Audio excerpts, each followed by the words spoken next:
بسم اللہ الرحمن الرحیم اللہم صل علی محمد وعلی آل محمد کما صلیت علی ابراہیم وعلی آل ابراہیم انک حمید مجید اللہم بارک علی محمد وعلی آل محمد کما بارکت علی ابراہیم وعلی آل ابراہیم انک حمید مجید۔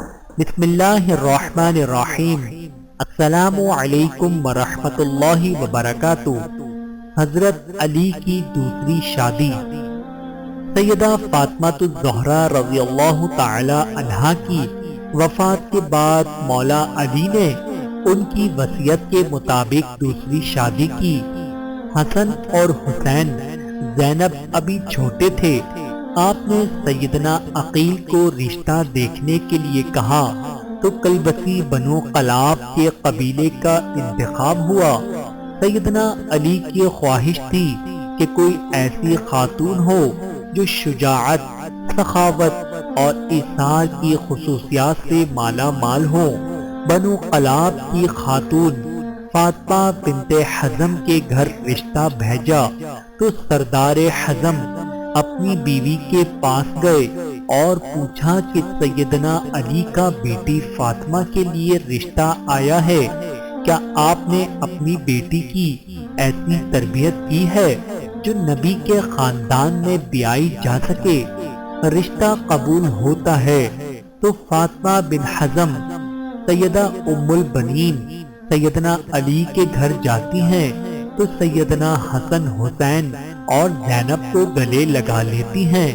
سیدنا علی سے درخواست کرتی ہیں کہ ان بچوں کے سامنے آپ مجھے کبھی فاطمہ مت کہیے گا، انہیں اس سے ان کی ماں یاد آ جائے گی۔ میں اس گھر میں ان کی ماں بن کر نہیں آئی بلکہ کنیز بن کر آئی ہوں۔ میرا یہ مقام نہیں کہ ان کی ماں کی جگہ لے سکوں۔ اس کے بعد آپ نے انہیں بیٹا نہیں کہا بلکہ ہمیشہ مولا کہتی رہی۔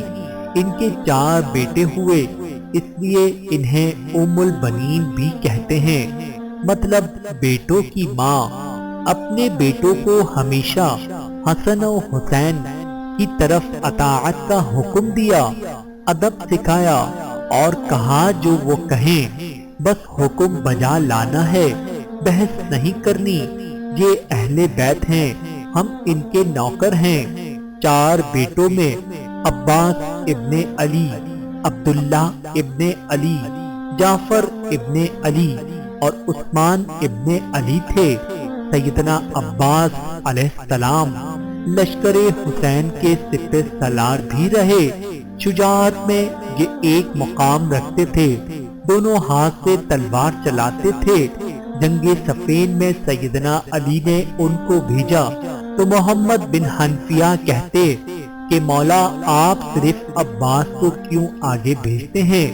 تو سیدنا عباس کہنے لگے حسن و حسین میرے ابا کی آنکھیں ہیں اور میں ان کا بازو، اور بازو ہمیشہ آنکھوں کی حفاظت کرتے ہیں۔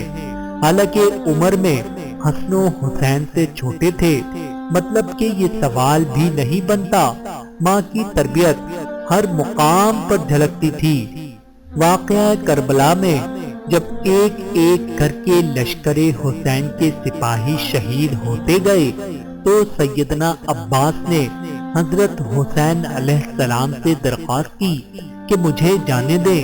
سیدنا حسین ان سے تلواریں لے لیتے ہیں کہ بس عباس تم پانی لے آؤ۔ آپ پانی لینے جاتے ہیں تو یزیدی لشکر ان پر حملہ کر دیتا ہے، دونوں بازو کاٹ دیے جاتے ہیں۔ وہی جنہوں نے حسین کی حفاظت کرنی تھی، گھٹنے میں تیر لگتا ہے۔ حسین عالی مقام کی آنکھیں بھر آتی ہیں۔ سیدنا عباس حضرت حسین سے درخواست کرتے ہیں کہ میرے گھٹنے سے تیر نکال دیں اور کہتے ہیں کہ مولا میری والدہ سے کہہ دیجئے گا کہ عباس کے دونوں بازو نہیں تھے، اس لیے صرف آپ کو تیر نکالنے کا کہا۔ یہ وہ ادب تھا، وہ اطاعت تھی جو سیدہ ام البنین کی تربیت تھی۔ جنہوں نے ساری زندگی نبی کے اس گھرانے کی کنیز بن کر گزار دی۔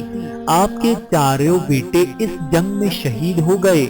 علی کے 5 بیٹوں نے اس میں جام شہادت نوش کیا، جس میں 4 سیدہ ام البنین کے فرزندان تھے، جو لشکر حسین کا نہ صرف حصہ بنے بلکہ امام عالی مقام پر اپنی جان تک قربان کر دی، اور ساری عمر کبھی زبان پر کوئی سوال نہ لائے۔